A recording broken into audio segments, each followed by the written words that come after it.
Assalamualaikum warahmatullahi wabarakatuh. Rekan-rekan mahasiswa semua, berjumpa lagi di dalam mata kuliah Statistik Penelitian Bisnis. Pada pertemuan kali ini kita akan membahas materi hipotesis asosiatif. Kalau sebelumnya kita sudah bicara tentang hipotesis deskriptif, hipotesis komparatif, nah sekarang kita akan mencoba melakukan pengujian terhadap hipotesis asosiatif. Apa itu hipotesis asosiatif? Asosiatif itu menyatakan adanya, kita akan menguji adanya dua hubungan antar variabel.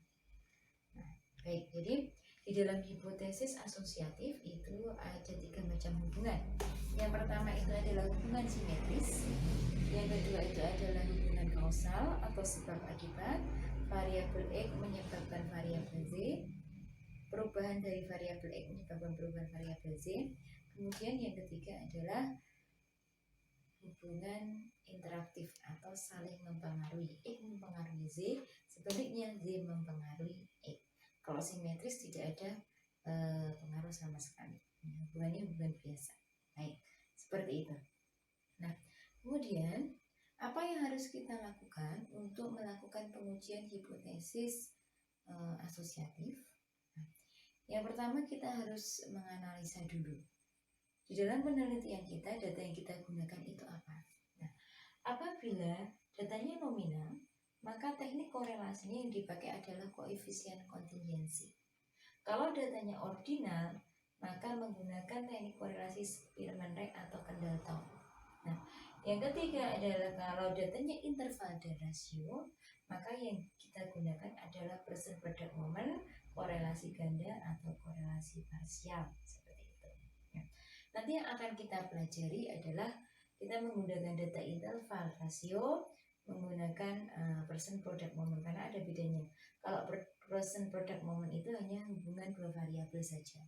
Tetapi kalau korelasi ganda, X-nya lebih dari satu. Jadi ada variabel X-nya itu 2, 3, dan lain sebagainya. Nah, tapi nanti kita yang akan coba adalah persen product moment saja. Nah, ini statistik parametrik, ini kita menggunakan teknik statistik parametrik. Nah, koefisien korelasi ini menggambarkan hubungan antar dua variabel. Nah, dari koefisien korelasi tersebut, kita bisa mengetahui arah hubungan. Nah, arah hubungan itu bisa berarah negatif atau positif. Dikatakan positif. Nah, jadi kalau positif, apabila X-nya naik, maka Z-nya ikut naik. Tetapi kebalikannya, ini namanya searah. Tetapi kalau negatif atau berlawanan arah, jika X-nya naik, maka Z-nya turun. Itu arah hubungan. Kemudian, dari koefisien korelasi, kita juga bisa mengetahui kuatnya hubungan. Bagaimana sih kuatnya hubungannya? Hubungan yang sempurna apabila nilai koefisien korelasinya itu positif 1 atau negatif 1. Kemudian, nah ini ada contoh interpretasi koefisien korelasi. Jika mendekati 1 itu maka semakin kuat. 0,00 sampai 0,199 sangat rendah. Sebaliknya jika mendekati 1, 0,80 sampai 1 itu sangat kuat. Kita lanjutkan bagaimana langkah pengujian hipotesis asosiatif. Yang akan saya ilustrasikan di sini adalah kita menggunakan korelasi persen product moment. Karena di dalam penelitian biasanya banyak yang menggunakan data interval. Baik. Langkah yang pertama adalah menentukan hipotesis, sama seperti hipotesis deskriptif, hipotesis asosiatif. HO adalah, ini bacanya rho sama dengan 0. Atau HA berarti rho tidak sama dengan 0. Nah, ini rho ini sebagai interpretasi koefisien korelasi pada populasi. Sementara kalau nanti pada sampel adalah memakai R. Nah, yang akan kita ujikan adalah R dulu. Baru kalau setelah pertama kali tahap ketemu korelasi sampel ya, baru nanti kita melakukan uji signifikansi sehingga nanti apakah bisa digeneralisasikan kepada populasi hasilnya. Langkah yang kedua adalah menghitung R hitung atau menghitung koefisien korelasi dari sampel. Nah, rumusnya adalah R X Y sama dengan sigma X kali Z dibagi akar sigma X kuadrat Z kuadrat. Kita pernah melakukan penghitungan di hipotesis komparatif ya, di mana X itu adalah X1 min X bar, Y itu adalah Y1 min Y bar. Nah, dalam menghitung ini kita membutuhkan tabel penolong. Kemudian langkah yang ketiga adalah menentukan R tabel. Nah, R tabel ini nanti kita nyari di tabel R persen product moment, di mana yang kita gunakan adalah N itu adalah total populasinya, dengan alfa biasanya 1% atau 5%. Yang keempat, analisa.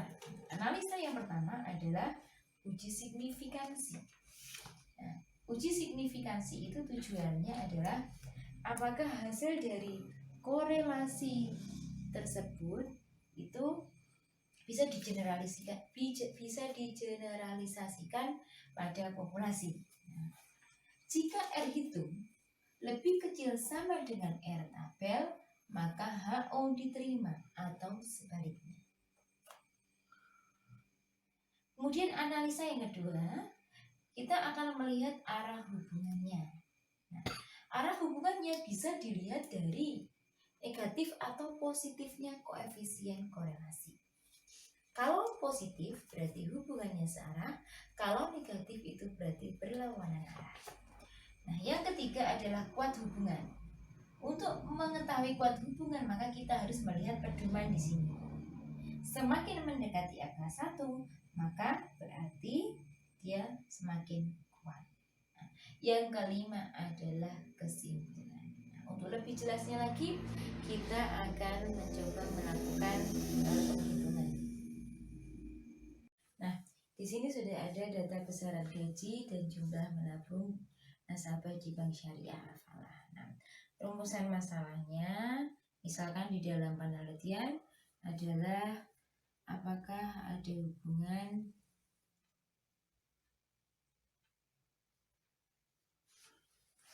antara besarnya gaji dan nominal menabung di Bank Syariah Falah.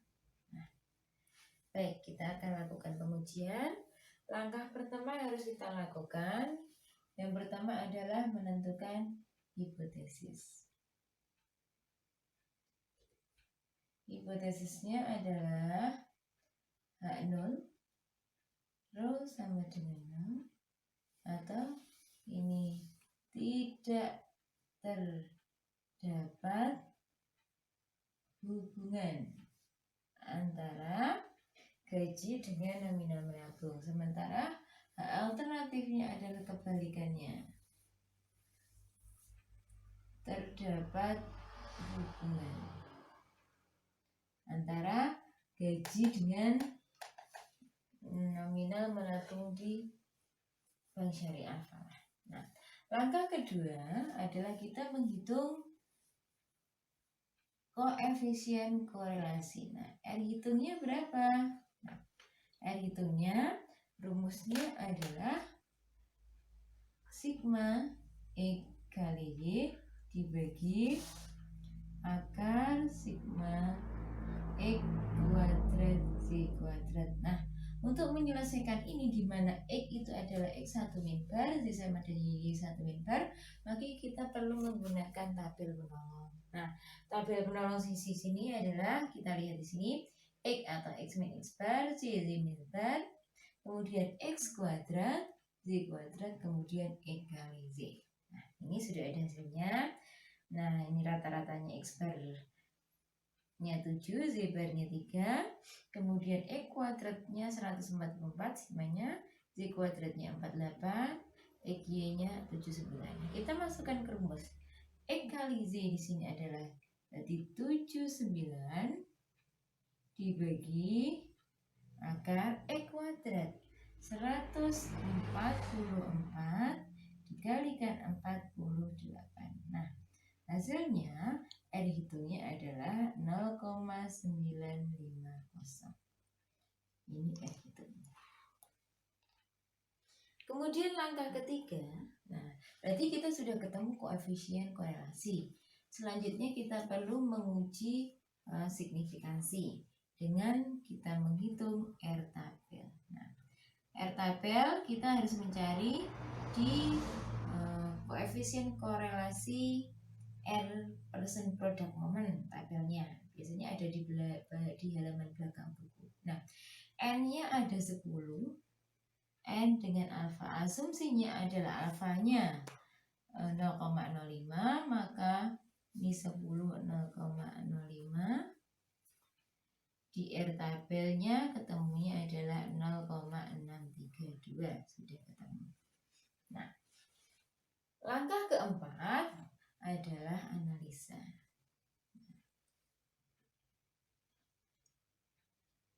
Analisa yang pertama uji signifikansi.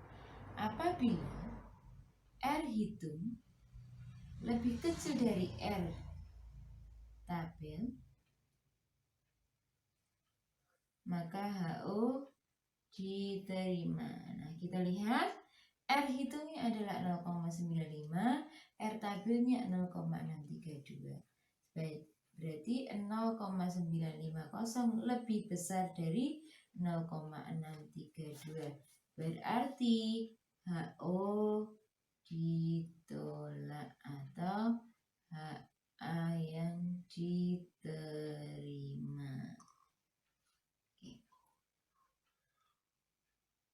Berarti nanti hipotesisnya adalah tidak terdapat karena HO diterima ya, terdapat hubungan yang signifikan gitu ya. Kemudian yang kedua, kita melihat koefisien korelasi. Koefisien korelasi adalah positif. Berarti arahnya adalah searah. Artinya, manakala gaji itu mengalami kenaikan, maka jumlah menabung di bank syariah naik.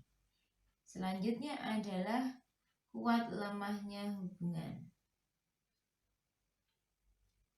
Nah, tadi kalau kita lihat di interval ya, 0,950 ada di interval 0,8 sampai 1. Berarti hubungannya adalah sangat kuat. Tahap terakhir adalah tahap kesimpulan. Nah, kesimpulannya bagaimana? HA diterima atau HO ditolak. Berarti terdapat hubungan signifikan antara besarnya gaji dengan jumlah nominal menabung di bank syariah. Nah, hubungannya sangat kuat. Dan kemudian kalau gajinya naik, maka jumlah nominal menabung akan naik. Sebaliknya, jika gajinya turun, maka jumlah nominal menabung akan turun. Hubungannya sangat kuat.